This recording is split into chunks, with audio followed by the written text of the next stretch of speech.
নমস্কার বন্ধুরা, তোমাদেরকে স্বাগত জানিয়ে আজকের ভিডিওটা শুরু করছি। আর আজকের ভিডিওতে আলোচনা করতে চলেছি দুর্গাপূজা মেষ রাশির কেমন যেতে চলেছে।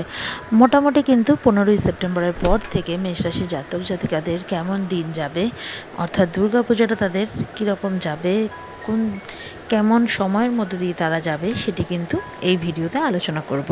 প্রথমেই কিন্তু যেটা বলার বিষয় সেটা হলো মেষ রাশির জাতক জাতিকাদের বর্তমানে কিন্তু শনি মঙ্গল যোগের কারণে কিছুটা চাপ বৃদ্ধি পেয়েছে। মেষ রাশির জাতক জাতিকারা কিন্তু নিজেরা বুঝতে পারবে যে নানাভাবে হয়তো একটা দায়িত্ব সে পালন করলো, তার সাথে সাথে আর একটা দায়িত্ব বা কর্তব্য তার কিন্তু ঘাড়ে এসে পড়ছে, এবং এর ফলে কি হচ্ছে, তার একটা মানসিক চাপ আসছে। তবে এখানে মানে সুখের খবর বলো বা ভালো খবর যেটা হলো, আর্থিক ক্রাইসিস কিন্তু থাকবে না।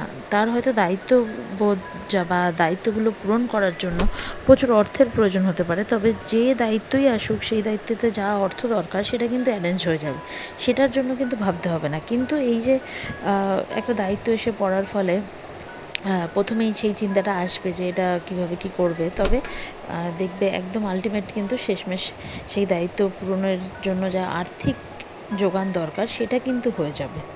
বৃহস্পতির নবমভাবে দৃষ্টি কিন্তু আর্থিক উন্নতি ঘটাবে, সাথে সাথে কিন্তু দাম্পত্য জীবন প্রেমের জায়গাগুলো কিন্তু বেশ ভালো করতে চলেছে এই সময়। এছাড়া যেটা আমাদের খেয়াল রাখতে হবে, শত্রুতা বৃদ্ধি পাবে কিন্তু, অর্থাৎ যদি শত্রু কারোর অলরেডি থেকে থাকে, বেশিরভাগ মানুষেরই কিন্তু কেউ না কেউ রয়েছে যে তার খারাপ চাইছে বা কিছু, তারা কিন্তু এই টাইমে আরও বেশি সক্রিয় হবে।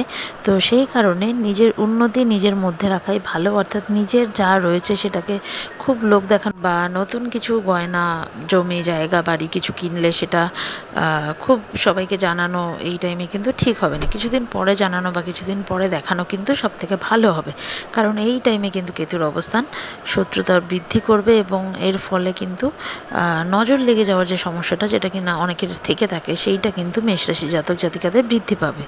এছাড়াও এই সময় একটু চোট আঘাত পাওয়ার সম্ভাবনা রয়েছে, তাই পুজোর মধ্যে অবশ্যই সকলেই ঘোরাফেরা করবে, তবে একটু সাবধানে ঘোরাফেরা করতে হবে, কারণ চোট আঘাতের সম্ভাবনা কিন্তু মঙ্গলের অবস্থান ইন্ডিকেট করছে। তো সেই দিকে একটু খেয়াল রাখতে হবে, এবং এই পুজোর দিনগুলো যাতে আরও ভালোভাবে কাটে, মা দুর্গাকে তো আমরা অবশ্যই স্মরণ করব, সাথে সাথে প্রতিদিন ঘুম থেকে উঠে কিন্তু হনুমানজিকে স্মরণ করে দিন শুরু করলে খুবই ভালো যাবে পুজো।